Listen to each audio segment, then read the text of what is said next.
We also have William Baker, who's also part of the analyst team, helping moderate the training here. So, okay. This is going to be an introduction on using requisitions in OASISWeb. Just some key points as far as OASISWeb goes.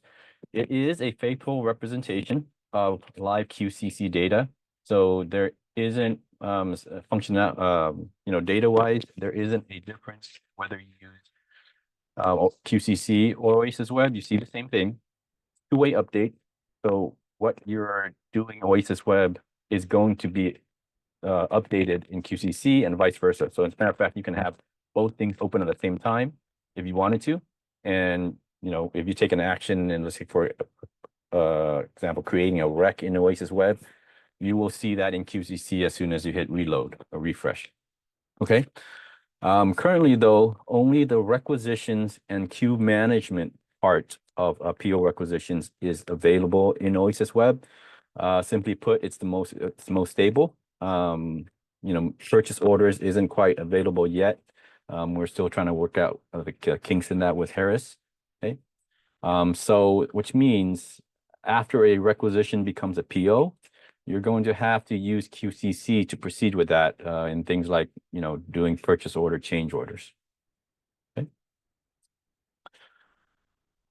So today we'll go over navigating requisitions within OASISWeb. We're going to take a look at preset filtering, which is something that will make your life better as far as, navigating your recs and saving some time.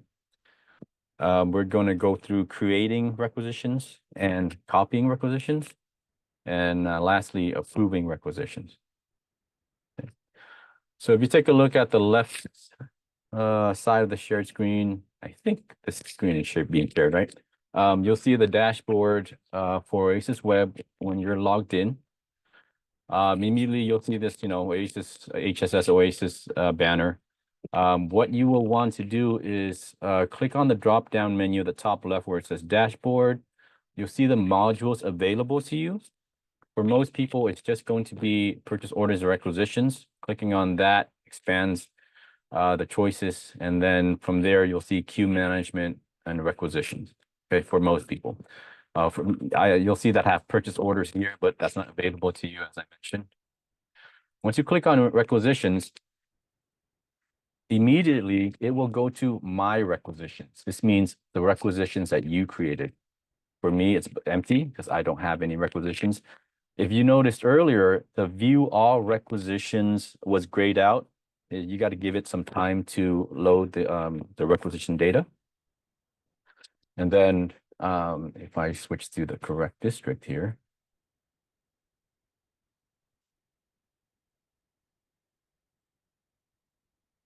and then I hit view all requisitions, probably what you're interested in, taking a look at all the current requisitions, okay?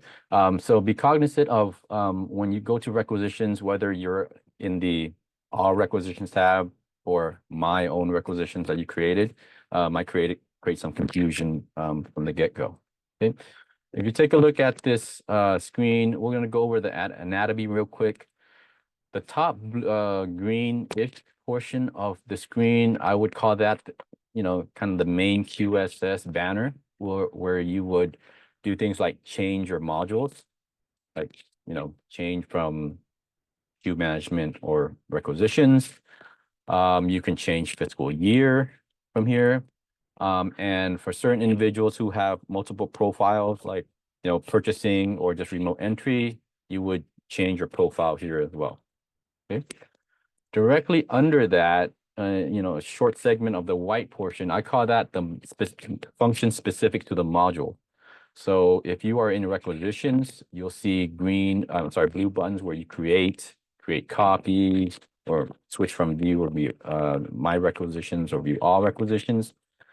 And then there's a bar under that with additional functions that are initially grayed out because you haven't selected an object to act on yet, right? For example, edit, add attachment, preview rec, they're grayed out because you haven't selected a rec to do something with. So If you select the rec, they become blue, which allows you to take that action. And then right under that is the main body of the Requisition Explorer, where of course you select, you filter, you sort, etc. So let me expand this to full screen, which will give you a better idea of what this entire grid looks like. Okay. Few things here, very similar to QCC, where you look at your requisitions grid. These columns are fully movable, right? I can drag these columns left and right to give me a better view of what I'm looking at. They're fully sortable. I can sort by, take some time, sort by date submitted, sort by rec number. Okay. You probably are definitely interested in the, one of the columns being queue name, to see where requisitions you created are waiting in terms of the approval queue. Okay. Let's expand that real quick. So that should give you a good idea of what the OASIS screen looks like. So as far as navigation goes, I just mentioned that it does default to my requisitions. So currently it's in all requisitions on my window. So if I go back to my requisitions, it's empty, which it could be I haven't created anything. One of the biggest advantages of OASISWeb is that you can use tabs, right? You can effectively have multiple requisitions open, as opposed to QCC, where you can only look at one. If I were to right click on this blue here and I open a new tab, it'll let me view that the details of that requisition.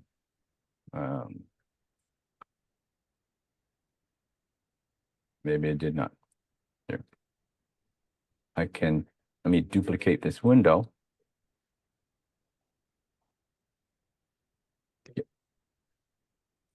Fortunately, what happens is, since I have multiple profiles and access to multiple districts, every time I load the page, it goes directly to District 92, and I have to switch to District 90, which is my default. So you can actually have multiple tabs here. In one tab, I can look at one rec. In another tab, I can look at my the full requisition screen. Okay. Another advantage is you can create presets and save them. Of course, you won't always want to go into the screen and be bombarded with a bunch of requisitions that you have to filter through every single time, right?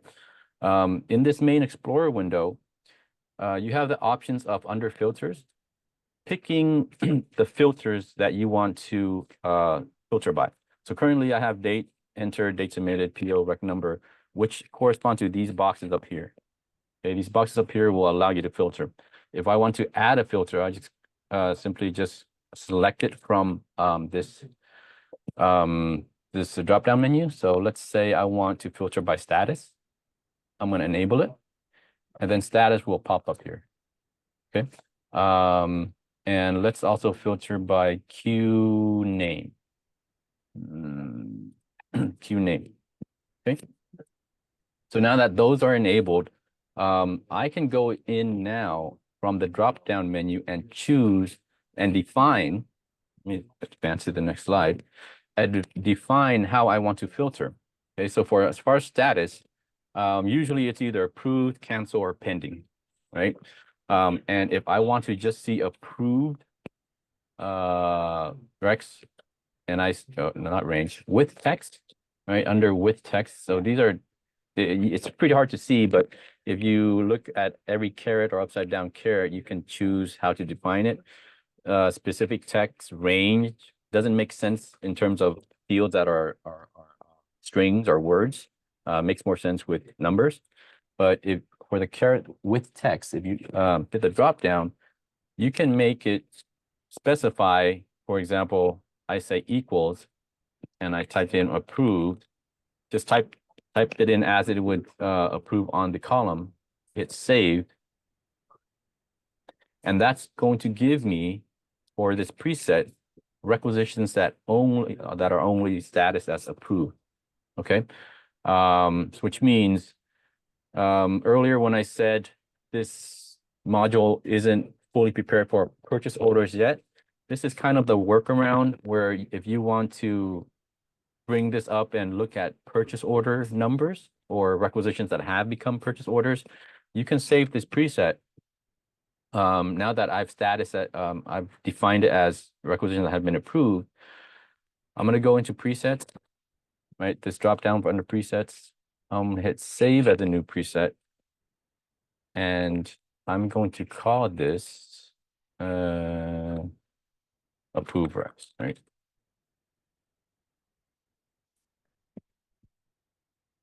Okay.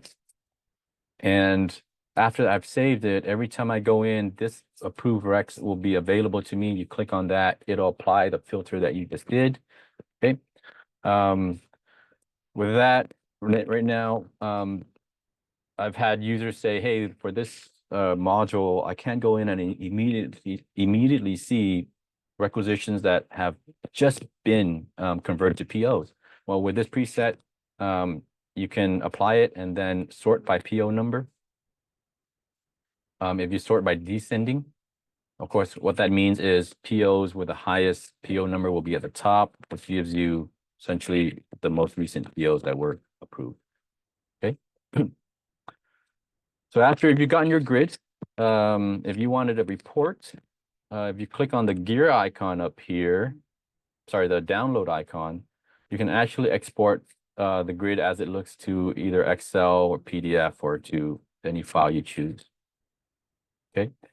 Similarly, the gear icon will kind of customize how you want to look at how you make this grid appear. You can define the width.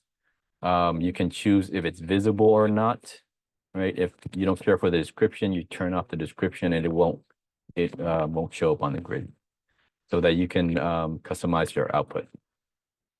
I'm going to go ahead and cancel. Okay. We talked about filtering and presets earlier. Couple other things you can filter by: vendor name, right? If I were to, name or number. Currently, I do have it as a filter. So if I were to go in and since it is numeric, I can make it equal a certain number, 887. We're not going to go through it, but I don't have a vendor number in mind, but it works the same way as any other filter. You hit save and it'll apply that to your grid. Okay. For the specific queue, if you had a certain approver who you want to take a look at what's in their queue, any requisitions that are being held up, you can filter that by queue name as well. Keep in mind, you do have to type in the queue name as it matches exactly. Okay. Some certain districts, it's up to certain districts name their queues differently. So you have to figure out what the exact verbiage or exact spelling. Any questions on that so far?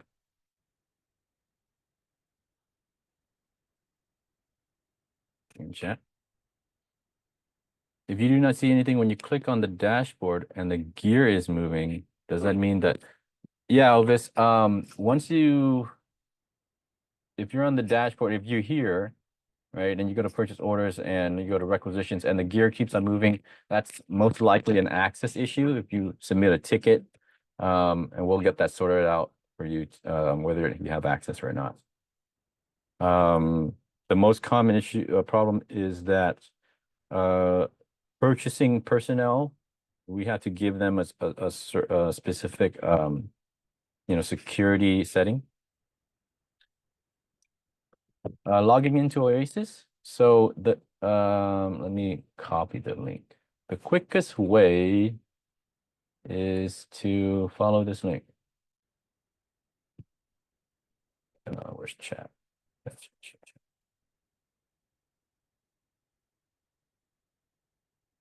If your district has OASISWeb enabled, you should be able to log in using that link, the same QCC credentials, same credentials that you log into QCC. Okay. Yeah. Keep in mind that number 5 5443, that's the best way to make sure that you're logged into the correct server. If it's not 5443, someone must have given you the wrong, kind of the wrong environment, the link to the wrong environment. Okay, that's a production server.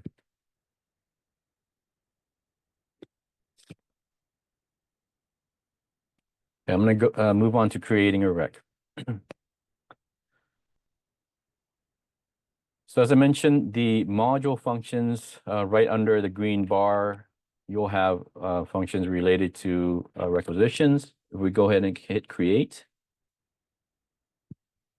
we're gonna see this kind of form. It's essentially a form with similar fields to when you create a rec in QCC. Now,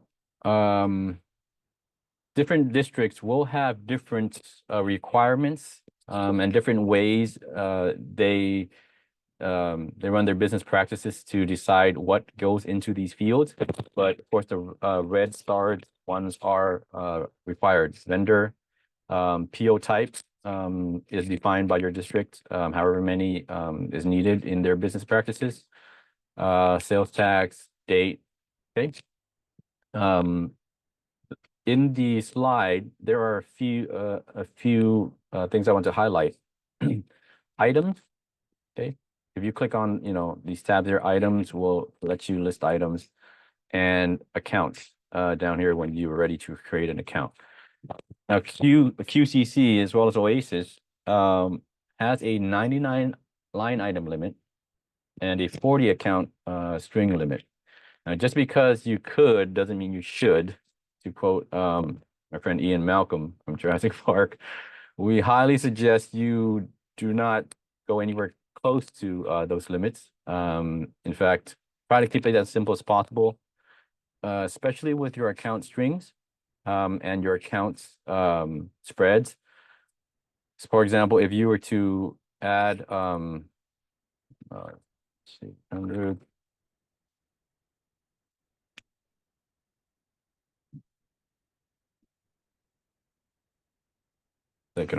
If you were to add two accounts, of course, you define your spread, right? Like two accounts, 50, 50, pretty simple. But when we get in trouble is when you start adding three accounts going, 33% each or 66 and what have you. And then the totals on the items start getting non-even. QCC and OASISWeb, what they do is kind of a background rounding up. So when you start getting totals that it's not just an even, to the 1 cent, but OASIS or QCC has to round up or down. That rounding happens in the background, and sometimes it works out to where the total items doesn't equal to the total requisition, and we get into trouble and try to work out what happened. Okay, so simply put, try to keep your account spreads and how many line items you have within the rec as simple as possible. Okay. Some fields, as I mentioned, depending on the district, are required. For example, District 90 requires a commodity field. There's no red star here because it doesn't apply to all districts, depending on the business practices. Site. So two things. This is very important for anyone who is in charge of setting security settings for your district personnel. Two different site and routing group. Okay, when individuals create a rec, they get to choose the site for the rec and the routing group for the rec. Now, first site, this is what controls who gets to see the rec. Okay, when your district assigners created a QCC account for you, they defined a specific work site. If you worked at a school, then the site code defines that school. The mechanism for this is such that you do not get to see requisitions that were intended for another site. Okay. So this just controls what recs you get to see. The routing group is what controls who approves the rec. So it's a little nuance there. So it's conceivable that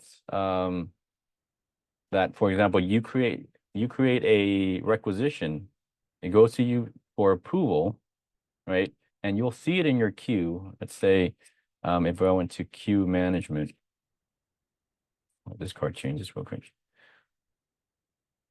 It's possible that you'll see it in here and then you get to click on it and then approve it. But because the site is defined to not match yours, you can't really open it. And I've seen trouble support tickets saying that, oh, I can't open this this particular requisition, can't see it. And that's the reason why. It's because someone submitted your QC security form and put in the wrong site. Okay. Go back to create. Let's see, site routing group to spoke about that. So let's go ahead and go through the exercise of creating a rec. Vendor and accounts. In QCC when you enter vendor and you enter accounts, you pretty much, unless you don't already know it, you do a lookup, right? There's a magnifying glass where there's an L. You hit that button and then it opens a new separate window. Within OASISWeb, it's a bit more streamlined. You get to type in the name, start typing in the name, and then it'll do a search for you. I started typing in Verizon just for first four, and it'll give me the 10 best matches. Okay. Office, it'll give me the 10 best matches. But you don't exactly have to remember the number, but you can start searching for the number if you want. Let's say here, 15477 there. It's one of the numbers. If I start to type in 154, it's going to give me best matches, right? 15477 being one of them. Now, after you use it for a while,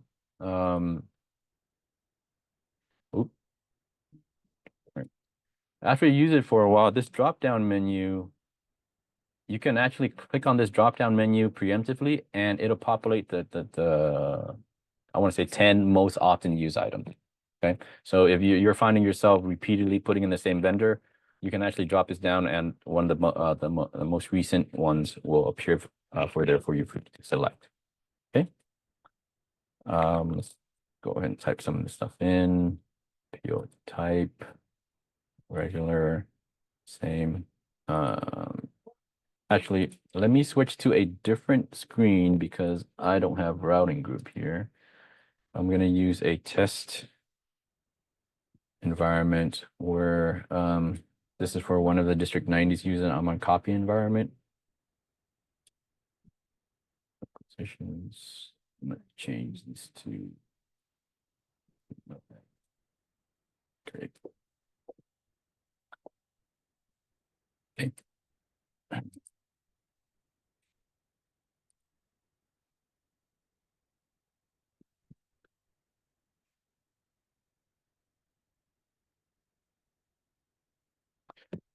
Earlier I spoke about routing group. Remember,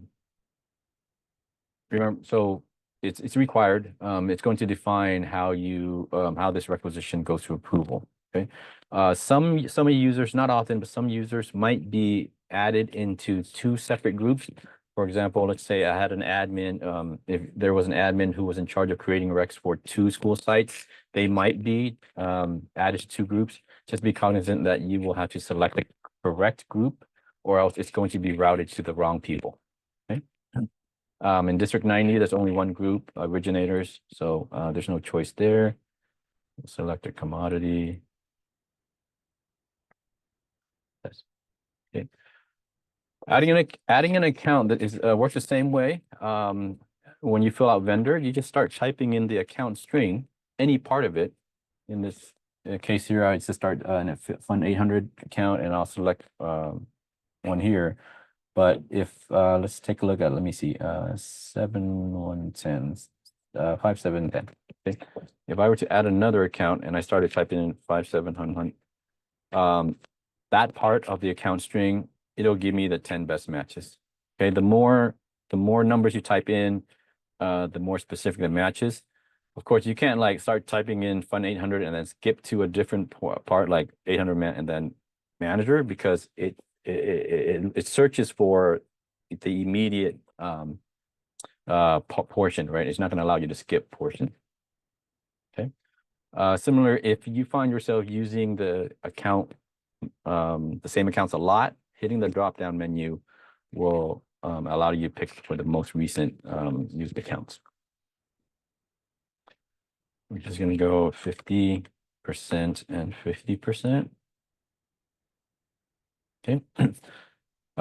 Depending on how your district chooses to have a budget block on the account information for when creating a rec, some districts will say, you know what, give us a soft warning. If the funds don't have enough money, just warn the person, but let them proceed.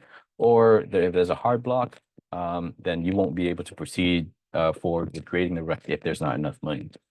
So once you put that in, you can proceed to items and start adding items.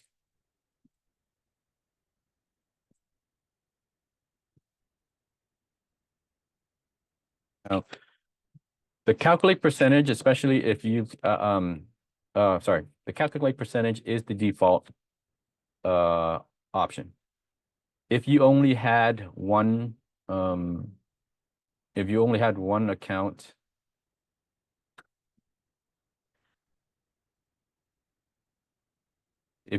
one account on the accounts portion of rec entry, you won't be able to change this to any other. It's always going to be calculate percentage.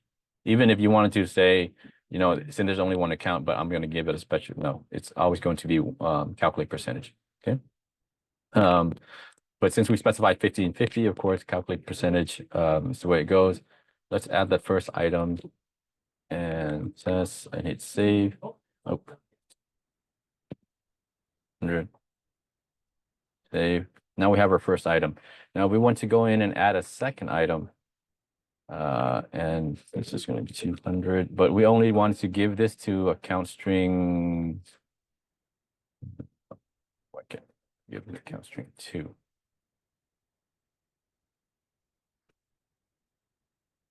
Special, let's see. I do this.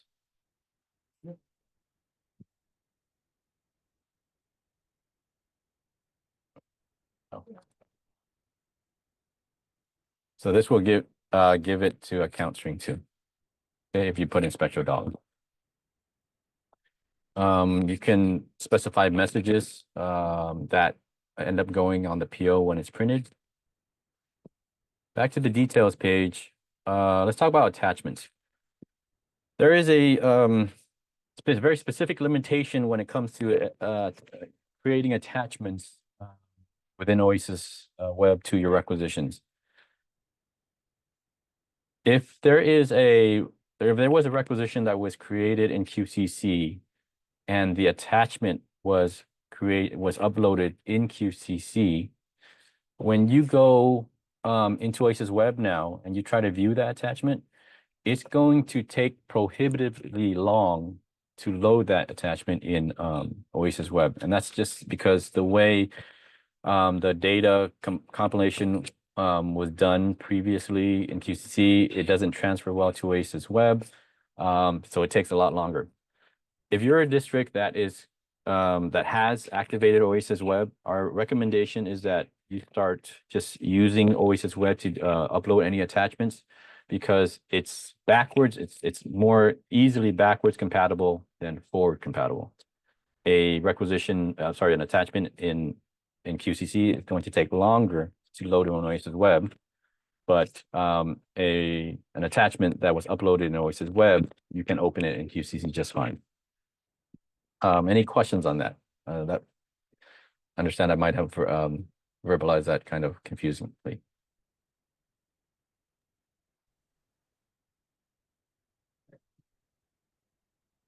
Let's see. There was a question on Melina. Lance, can you show us to delete an item?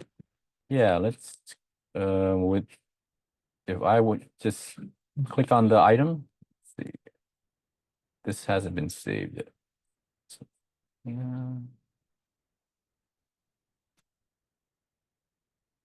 All right. All you do is click on the item, and the delete item will become blue. I mean, it might take some time because that's how OASISWeb. Sometimes it takes a bit to load the data or enable certain functions. But click on the item here, select, and then hit delete item. Okay. Oh, no, continue editing. Back to details. So let's see. This is copy. So here. I'm going to edit. I'm going to attach a file here. Unfortunately, I won't be able to view it under this environment because we don't enable attachments in our copy. But here, let's go ahead and for sake of exercise, attach a file. I'm going to attach this Excel file that says extremely long name, and as soon as I attach it, it's gonna populate what kind of file it is, date, what have you, hit done. And theoretically, you'll be able to view it, but I can't view from here because it is not the correct environment. If I show you this screen, okay, very similar, and this is district. Okay, this is Palo Alto. There's no Palo Alto personnel on this screening, right? It's showing the information here. This is production, and that's why I'm able to view this attachment. But essentially, from the requisitions navigator window, click on the paperclip. You'll see the attachments that are available. Click on view, and it'll open up in another separate tab. Okay, so that's how attachments work. Now, back to our test environment. If you ever try to edit, make an attachment and you give this prohibitive red error or something like it wasn't loaded, it wasn't properly attached, or what have you, entry wasn't created, something along that nature, it's most likely because your file name was too long. That error is very inconsistent. I found that it works sometimes it prevents you from doing so, sometimes it lets you through depending on the file type and file size.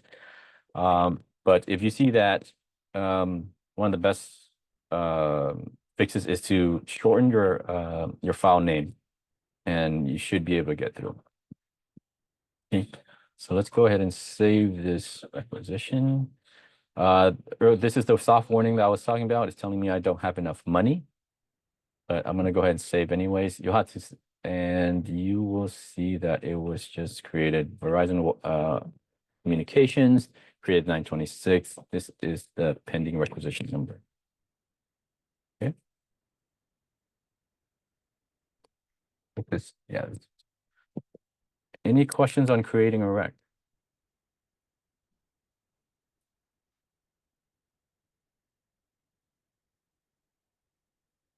Okay. I'm going to move on to queue management. So for rec approver, again, click on the top queue or OASISWeb function, and then you'll see queue management as one of your choices. Once you click on that, your pending requisitions, pay attention to this this heading up here, very similar to how when you go to requisitions, it says my requisitions or all requisitions, right? At first click on it, it's going to say pending requisitions, which means requisitions are pending in your queue. Okay. So within this screen, let's just go through a couple of these functionalities up here. This particular user has a box that most people don't have. It's called Select Processing Queue because she's a member of her purchasing department with elevated privileges to actually go through different queues and take action on them. So most people won't have this. This will be blank. Okay. As a matter of fact, let me do this. This is what most people will see.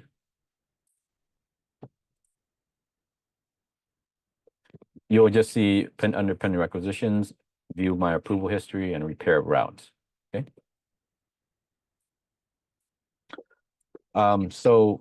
If you are an individual with purchasing privileges, and you can actually click on this and select which approval queue you want to take a look through and take action on. Right? View my approval history. If you click on that, it's going to go through, show you the requisitions that you've recently approved. This is useful because if you go through here and you can look through what queue each individual rec is currently waiting on. Okay, let's do, as a matter of fact, let's do that. We'll see this user recently approved 50634.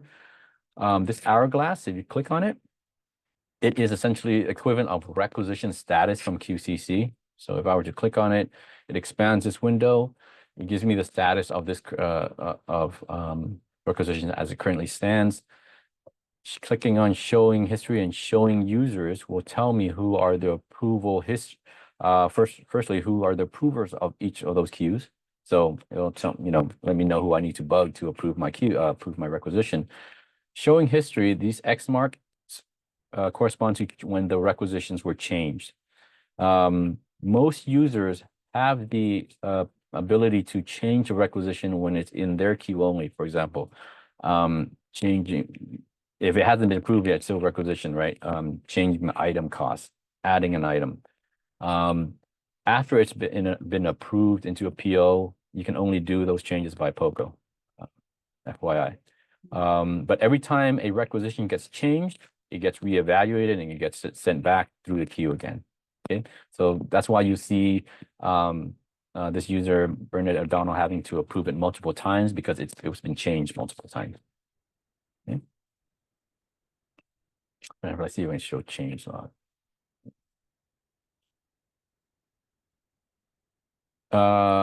Repair route. So this functionality is useful when you think a requisition should be in your queue, but it's not. And that generally happens, rarely, but it happens when someone changed a master file, a setting in the master file while the rec was kind of en route. And so the requisition said, hey, I don't know where to go now. You changed my plan, you changed my path midway. So it gets lost. If you click on this, you get to put in the requisition number, hit repair, and it reevaluates the path of that requisition with the current master file settings. Okay. Questions on that? Okay, let's go back to view pending requisitions. Okay, these functionalities down here, as I mentioned, you can't use those, you can activate those until you select something to act on. So once they become blue, edit, as I mentioned, most users when a requisition is in your own queue, you have the option to change it.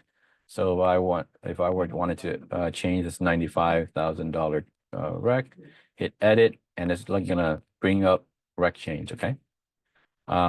This particular user also has access to cancel requisition. Not everyone does, but they can make any changes that they see fit here, and hit save. Now, once they do that, the requisition will be considered changed, and it will have to be reevaluated through the approval queue again. And you can understand why. Like, for example, if the user wanted to add an account, right?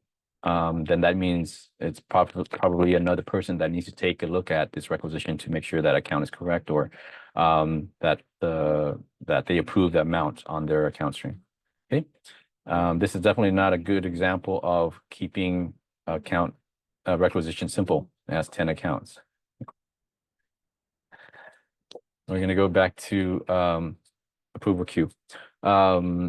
Edit, add requisition note, self-explanatory. You click on it and you get to add a note to the requisition. Attachment, same thing. Assign PO, very rarely used.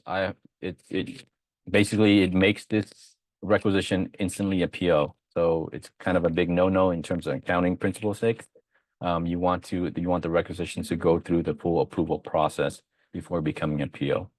Okay. Reroute. Not very many users have this option either. It allows you to send it to a different queue that was not a part of the plan. So don't want to speak more on that because not very many users have it. Some users do have refer, and this is defined by your purchasing department to either, most often, either send the requisition back to the originator or send it back to the previous approver. So let me open an hourglass here. So for example, let's say, for example, if it was currently, hypothetically, it was currently sitting in the purchasing manager's queue, right? And they wanted to send this back to user Myra Ayala, they would pick refer and then choose originator, who is the person who created rec, and it'll send it back to them for any changes, right? Usually you probably do it with a note, right? You'll select the queue and you'll add a comment. And then save. Okay. Approve is same thing. Approve with a note is the same thing as approve, but you get to add a note. So the last two functions are approve. You click on the requisition, you hit approve, and it just sends it into the next person's queue. Preview PO just lets you save a PDF if it were to be a PO. Okay, but unfortunately, we don't have the purchase order functionality quite yet. Any questions so far? Nope.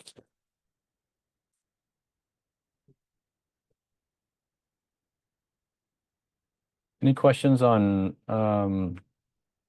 who is able to use OASISWeb? Essentially, if your district has enabled it, anyone with a QCC account should be able to use it. Here. I'll stick around a couple minutes for you have any questions that haven't come up yet, but I will be sending out the video for this. If you do not see anything, click on dashboard and then gears moving. Does that mean I do not have access? Yeah, Elvis. It means most likely an access issue. Submit a support ticket and we'll take a look.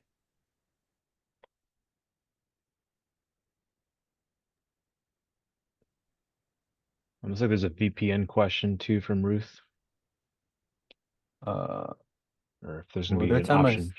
outside the district. In this, will there come a time where staff can log into OASIS outside of the district without? Unfortunately, we don't see that in the timeline. A lot of this information within QCC is limited to within the your own district secure network. So VPN is necessary.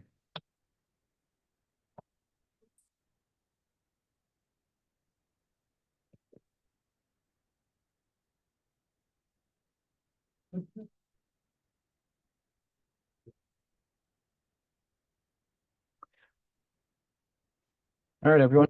If no questions, again, I'll be hanging out for a couple minutes, but feel free to log off if you don't have any questions. For all registrants, I'll be sending the Zoom video download link as well as the PowerPoint presentation.